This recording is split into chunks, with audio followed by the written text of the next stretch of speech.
Congresista Mulder. Congresista a favor. Becerril. Ha sido aprobado por mayoría con el voto de la presidenta a favor. 12 votos a favor, una abstención. Siguiente punto. ¿Llegó el doctor Bernales? Ya, vamos a seguir. Predictamen recaído en el proyecto de ley 2365 que propone derogar el segundo párrafo del artículo 62 de la Constitución Política del Perú sobre el régimen económico.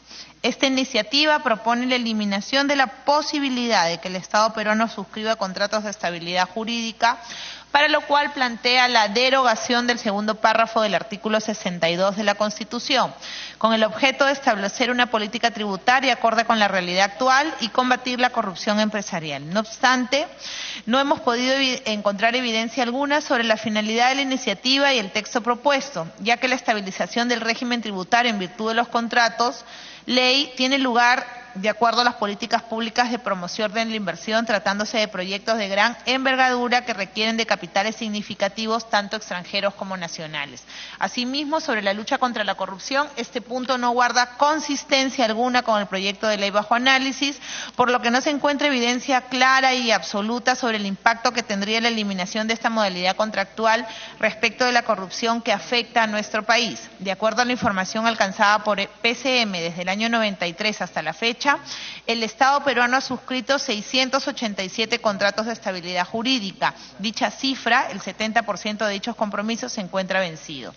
Además, es importante señalar que durante los años 2017 y 2018 el Estado peruano ha suscrito solamente 16 contratos ley por montos de inversión que fluctúan entre los 5 y los 176 millones de dólares. Los sectores que involucran dichos contratos son minería, construcción, energía, banca, transporte, entre otros. Esta comisión considera que las garantías otorgadas por el Estado a través de contratos ley van de la mano con el diseño de la política económica de aquellas actividades que requieren especial atención por parte de las instituciones públicas, debiendo proponerse y propiciarse un marco jurídico atractivo para la inversión privada que finalmente desembocará en el beneficio de la sociedad. Esto nos lleva a afirmar que la existencia de un adecuado mecanismo que garantiza la estabilidad jurídica incentiva la inversión, generando consecuentemente desarrollo de las actividades económicas y el crecimiento sostenible de nuestra aún incipiente economía. Debemos recordar que mediante una propuesta de modificación legal se pueden crear, modificar o incluso derogar los actuales regímenes aplicables al sector minero, transporte, energía, entre otros, no encontrando pertinente la derogación del texto constitucional que únicamente posibilita al Estado a celebrar contratos ley por tratarse de una figura que contribuye al desarrollo de la economía peruana, tal como lo ha señalado el Tribunal Constitucional en el expediente 05-2003 AI/TC. Por lo tanto, esta comisión recomienda proceder al archivo del proyecto de ley. ¿Algún congresista desea hacer uso de la palabra? No. Vamos a proceder a una votación nominal. Congresista Lescano. En contra, presidente. Congresista Ceballos. Abstención, presidente. Congresista Donaire. Abstención. Congresista Vilcatoma. Favor. Congresista Figueroa. A favor. Congresista Domínguez. A favor. Congresista Takayama. A favor. Congresista Trujillo. A favor. Congresista Torres. A favor. Congresista Alcorta. Congresista Mulder. Congresista Becerril. A favor. Conste el voto de la presidencia a favor. Ha sido aprobado por 10 votos a favor, 1 en contra y 2 abstenciones. Siguiente punto.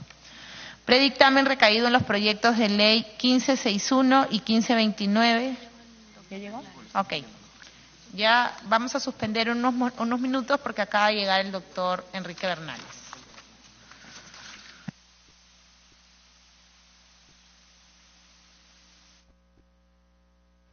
Breve pausa en la sesión de la Comisión de Constitución que se desarrolla en el hemiciclo principal y que preside la congresista Úrsula Letona para hacer pasar al jurista Enrique Bernales. Antes hemos escuchado al congresista Miguel Ángel Torres.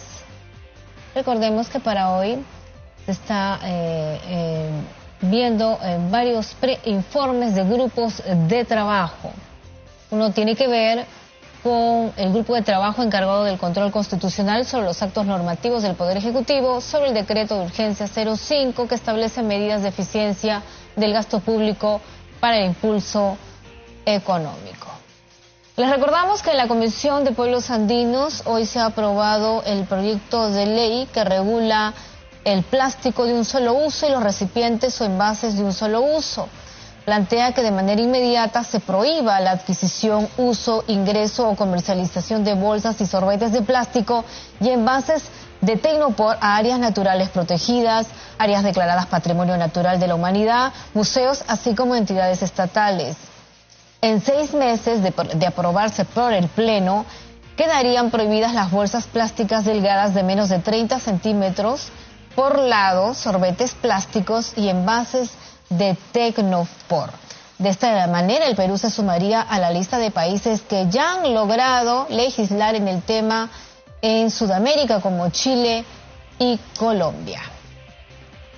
Así que estamos transmitiendo en vivo la sesión de la Comisión de Constitución que preside la congresista Úrsula Letona.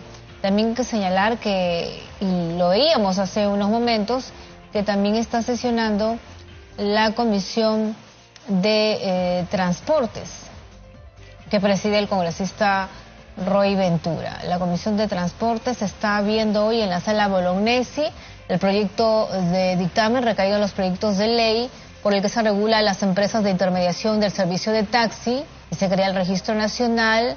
También el proyecto de dictamen por el que se propone declarar de necesidad pública y de preferente interés nacional la construcción de un puente sobre el río Chinchipe, que une los centros poblados del distrito de Santa Rosa con la provincia de Jaén y San Ignacio en el departamento de Cajamarca. También está sesionando a esta hora, por cierto, la comisión, ¿no? La comisión multipartidaria encargada de investigar las irregularidades en el gobierno regional del Callao.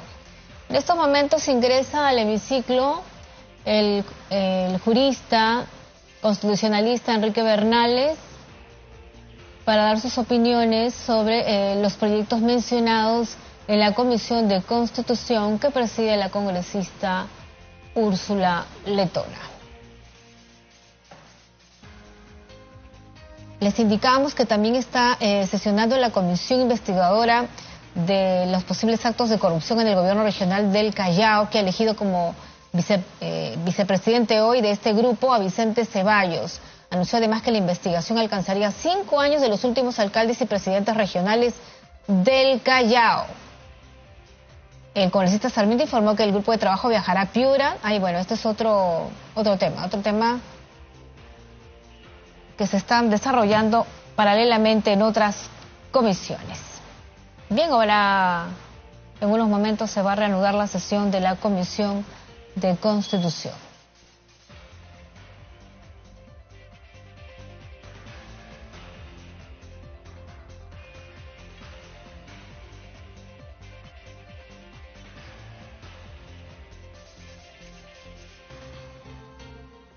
Vamos a reiniciar la sesión, señores congresistas, dándole la bienvenida al doctor Enrique Bernales Ballesteros, destacado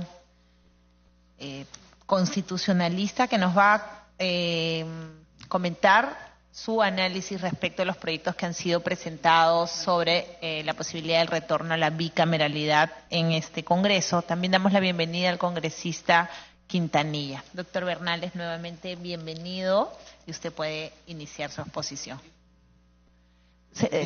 Sin ánimo de interrumpir, solo presento reconsideración a la moción anterior y en su momento debatiremos respecto al archivo del proyecto 2365 de la modificación del artículo 62. Queda planteado la reconsideración y debatiremos después. Gracias.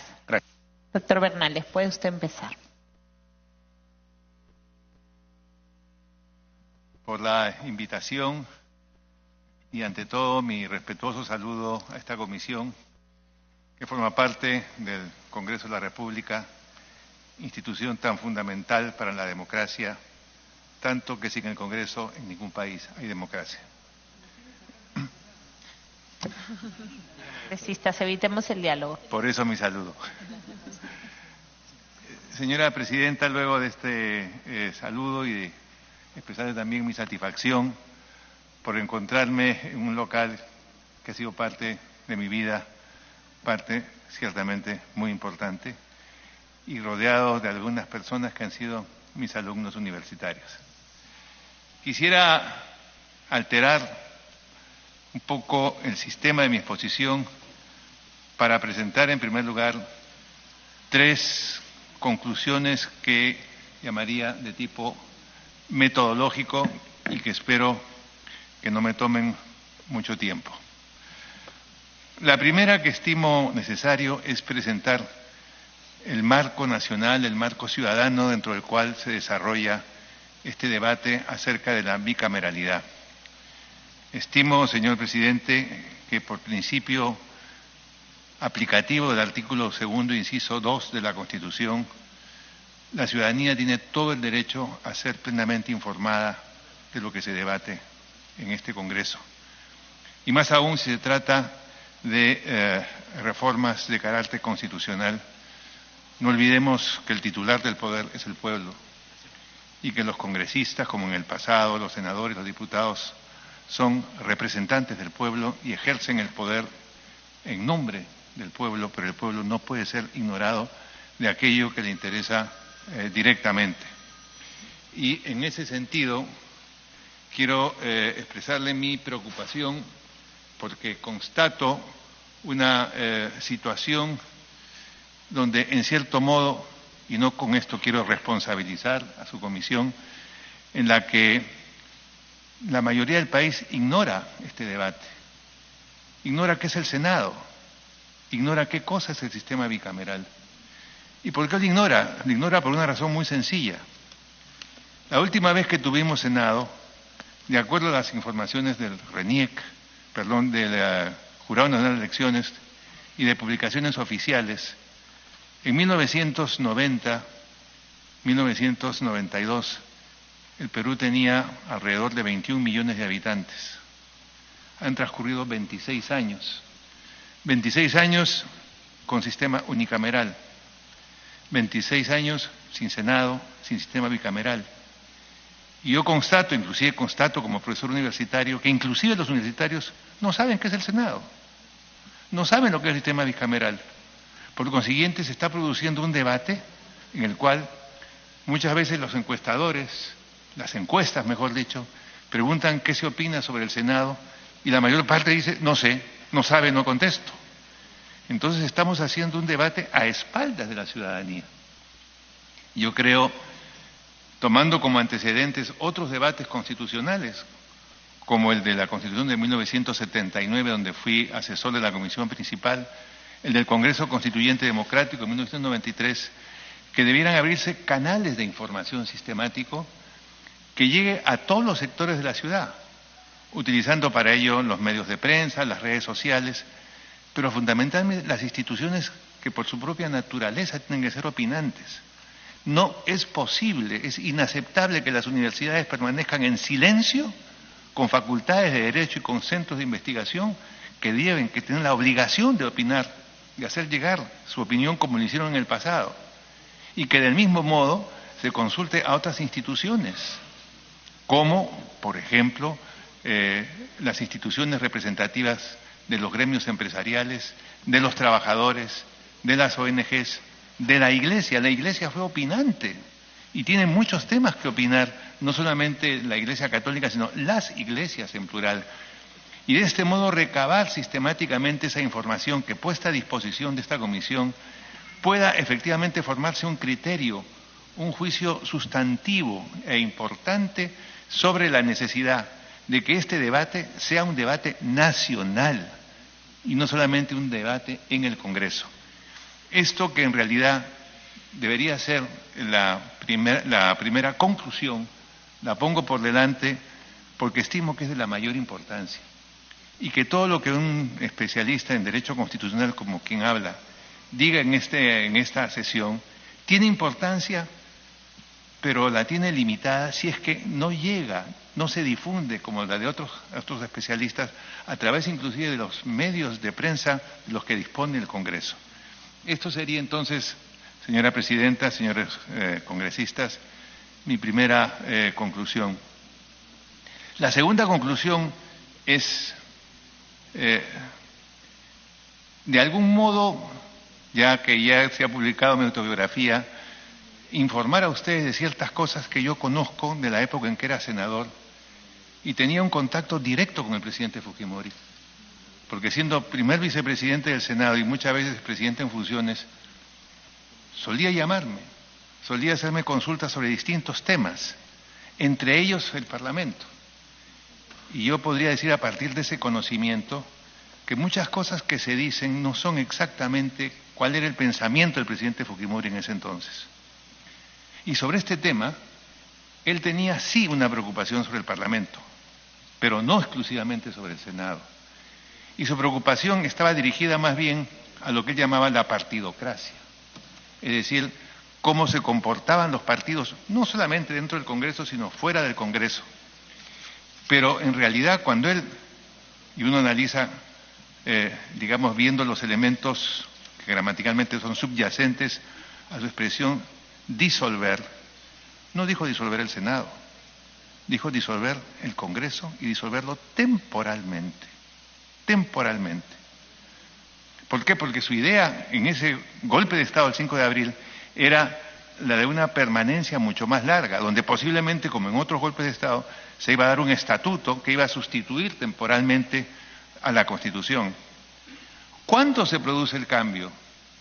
Se produce el cambio el 18 de mayo de 1992, cuando él se ve obligado a concurrir a la conferencia de presidentes y ministros de Relaciones Exteriores de la OEA, y frente a la información que se le da de que no van a reconocer el golpe de Estado y que por consiguiente el gobierno del Perú se va a quedar aislado, él en vía de una negociación, porque la política es negociar acuerdos que hagan resolvibles situaciones complejas, acepta convocar a un Congreso Constituyente, del cual surge como compromiso formal la convocatoria y la creación de un Congreso Constituyente, donde recién, como justificación hacia el pasado, nace una idea que es la idea de la Cámara unicameral. Por consiguiente, el Senado no desaparece con la disolución del 5 de abril, sino a posteriori, cuando se va generando una opinión, una corriente de opinión, para que ese Congreso admita la necesidad de una Cámara unilateral. La otra información que yo debo proporcionar a ustedes, justamente por esa cercanía que tenía con el presidente Fujimori para una serie de consultas, entre ellas, por ejemplo, yo presidía la Comisión de Estudios sobre la Violencia en el Perú, y él tomaba muy en cuenta informaciones que eran aprobadas por unanimidad en el Senado, y doy fe, lo puedo decir, que el problema con el Senado no surge con el Senado, sino surge directamente con un senador de Acción Popular, el señor Álvaro Landini. ¿Por qué razón? Por razón de un proyecto de ley sobre narcotráfico donde existía una palabra que tenía un sentido que a lo mejor no era unívoco, y al no serlo, el presidente interpretó que el proyecto de Álvaro Landini era favorable al narcotráfico, lo cual indignó a Álvaro Landini al punto de llegar a advertir o amenazar con que podía vacar al presidente. Entonces, aquí se ha generalizado la opinión que en realidad era un conflicto entre dos personas, un senador y el presidente de la República. ¿Perdón? Sí, claro. Digo que en realidad el conflicto con el Senado fue principalmente por la contradicción entre el presidente Fujimori y el señor senador Álvaro Landini en razón de una palabra, no la recuerdo en este instante, que se utilizaba en el proyecto de ley de Álvaro Landini sobre el narcotráfico, que el presidente lo consideró como favorable al narcotráfico. Esto ciertamente indignó a Álvaro Landini, que no solamente rechazó el término, sino que advirtió que si el presidente no retiraba esa expresión, iba a presentar un pedido de vacancia. Y el segundo tema de conflicto fue más bien de carácter legislativo, por un proyecto de ley que se presentó sobre la necesidad de control a las atribuciones temporalmente legislativas del Poder Ejecutivo, que fue aprobado además por las dos cámaras, porque el mecanismo de control está en la Constitución, pero necesitaba una ley de desarrollo constitucional. Y se presentaron 4 situaciones de mecanismos de control que algunos de los asesores del presidente consideraron como un intento por parte del Congreso de maniatar al Poder Ejecutivo. Era el control sobre la delegación de facultades. Obvio que el titular de la ley es el Congreso. Los decretos de urgencia y a continuación los mecanismos relativos a la aprobación de los tratados internacionales que tenían que ser también materia de control por el dispositivo de qué cosas podía dar el presidente de la República por derecho propio y qué cosas con aprobación del Congreso, y por consiguiente ahí se daba un mecanismo de control. Sin embargo, a pesar de que hubo observaciones, debo señalar que esta ley no se derogó después de 1993, sino que tuvo una larga vigencia, de tal manera que mal podía decirse que la ley era contraria al Poder Ejecutivo y un deseo de amarrar, de controlar excesivamente el Poder Ejecutivo, si el propio Poder Ejecutivo después del 5 de mayo y de la Constitución 93 siguió usando ese mecanismo.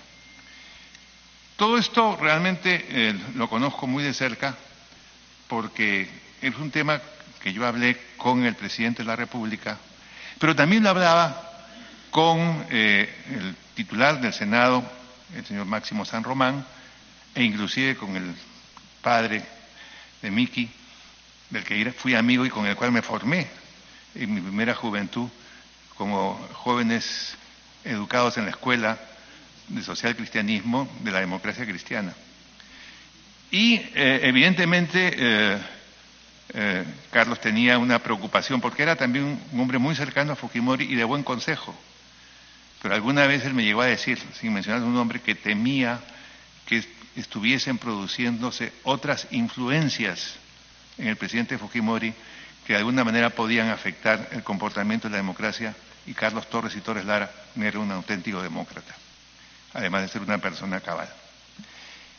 Y con Máximo San Román debo decir mucho más cosas, porque Máximo San Román sí convocó a un grupo de senadores para expresarle su preocupación por el avance del señor Montesinos en la influencia que por momentos pasaba a ser dominante sobre ciertos patrones de comportamiento del presidente Fujimori. Personalmente, y después de esas conversaciones, no tengo la menor duda de que la supresión del Senado fue obra de la influencia del señor Montesinos sobre el presidente Fujimori. Y lo digo ¿por qué? Porque evidentemente se necesitaba una justificación de carácter mayor respecto del pasado comportamiento del Parlamento. Se necesitaba un mayor control por parte del Ejecutivo respecto del Parlamento, como se necesitaba también un mayor control sobre el Ejército, cosa que Montesinos logró cuando terminó su mandato el general López Albújar, un caballero realmente con el que yo trabajé mucho el informe sobre violencia, y pasó la Comandancia General del Ejército al general Hermosa, que era un hombre de Montesinos y que era absolutamente legal y seguidista en todas las posiciones requeridas por el señor Montesinos. Y Montesinos se oponía al Senado, ¿por qué razón? Porque de los 15 decretos legislativos que se le dieron como facultad al gobierno del presidente Fujimori, uno no se aprobó. ¿Cuál? Aquel en el que se presentaba el reforzamiento del Servicio de Inteligencia Nacional como un elemento que tenía mayor jerarquía y mayor capacidad de control que el resto de las unidades orgánicas del Ejército. Eso no lo aprobamos, eso no se podía aprobar. Pero sin embargo Montesinos insistió, y una manera de imponerlo era justamente la eliminación de una de las cámaras de aquella que en cierto modo por su propia conformación, por quienes eran sus miembros, la mayor parte o muchos de ellos académicos universitarios, incluidos los 7 representantes profesores universitarios que formaban parte de la bancada del Fujimorismo. Y además, para terminar con este dato que es muy importante, porque yo creo que esta comisión tiene que trabajar con datos verdaderos y no sin prejuicios y no sin decires que no corresponden a la verdad.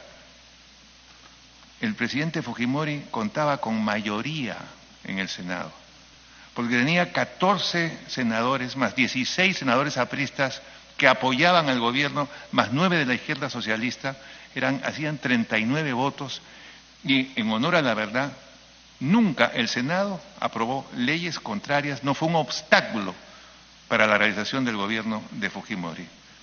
Repito, a mi juicio y después de las conversaciones que yo personalmente he tenido y que en parte se encuentran en mi libro, fue la nefasta influencia del señor Montesinos sobre el presidente Fujimori que hizo que poco a poco él rompiese o se alejase de relaciones como por ejemplo con la de su vicepresidente, de sus dos vicepresidentes, tanto Máximo San Román como García, el segundo vicepresidente. Creo que esta segunda conclusión es muy importante porque si lo que se trata es de llegar a esclarecer realmente qué pasó con la supresión del Senado, estos datos no pueden ignorarse. Ni creo que sea justo cargar con toda la culpa al señor Alberto Fujimori por la supresión del Senado, cuando en realidad esa supresión tengo la certeza que vino por parte de aquellas personalidades que tuvieron desgraciadamente una influencia tan nefasta sobre el presidente que debo decirlo también y recordar que hasta la propia hija del señor presidente tomó distancias del señor Montesinos. Y la tercera conclusión, señor presidente, es que no puede ignorarse que toda constitución, y esto viene desde la Revolución Francesa, tiene lo que se llama un núcleo duro. Y ese núcleo duro se ha denominado la Constitución histórica.